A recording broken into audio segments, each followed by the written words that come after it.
দাবি একটাই, মৃত্যুকে আলিঙ্গন করে আমরা রাজপথে আছি। জনগণ রাজপথে নেমে এসেছে, আবার কিসের কর্মসূচি? এটাই আমাদের একমাত্র দাবি। ঢাকার মানুষ জেগে উঠেছে, পালাবার পথ পাবে না বলে দিলাম। আমরা নগরবাসী, পুরান ঢাকার সন্তান, 3 বার গুম হয়েছি, 185টা মামলার আসামি হয়েছি, রাজপথ ছেড়ে যায়নি। মৃত্যুকে আমরা ভয় পাই না, মৃত্যুকে আলিঙ্গন করে আমরা রাজপথে আছি। তাই আমরা সবাই বলি, উদয়ের পথে ভয় নাই, ভয় নাই, নিঃশেষে প্রাণ যে করিবে দান, ক্ষয় নাই তাই ক্ষয় নাই। রাজপথে আছি, রাজপথে থাকবো, যতদিন দাবি আদায় না হবে রাজপথ ছেড়ে যাব না। আমি তো নিজেই বললাম আপনাকে, দাবি একটাই, জনতার মেয়র, জনগণের মেয়র, রাজপথের মেয়রকে নগরপিতা আদালত রায় দিয়েছে। আমরা মনে প্রাণে বিশ্বাস করি আগামীকালও আদালত রায় দিবে আমাদের পক্ষে, এবং সেই সাথে জনতার মেয়রকে নিয়ে নগর ভবনের শপথ না করানো পর্যন্ত আমরা রাজপথ ছেড়ে যাব না।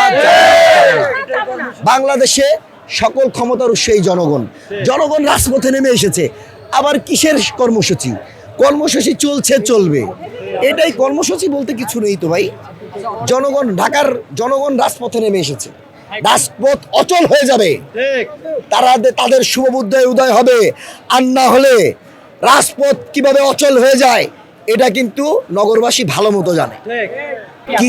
কিছু কুচক্র মহল কয় কি, যে আপনার কি বলে, গাছে কাঁঠাল গোপে তেল একটা বলে কথা আছে না, স্বপ্ন দেখে, এবং কিছু কুচক্র মহলের কারণে এগুলো সৃষ্টি হচ্ছে।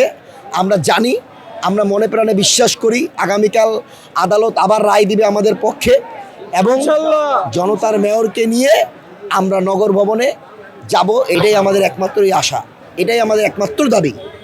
ওই একজন বীর মুক্তিযোদ্ধা, রণাঙ্গনের বীর মুক্তিযোদ্ধাকে, আলহাজ সাদেক হোসেন খোকার পুত্র, মুক্তিযুদ্ধকে কলঙ্কিত করেছে ওই জনতার মেয়র ইঞ্জিনিয়ার ইশরাক ভাইকে এরকম ধরনের এই যে আপনার বিভিন্ন ধরনের কথাবার্তা বলে।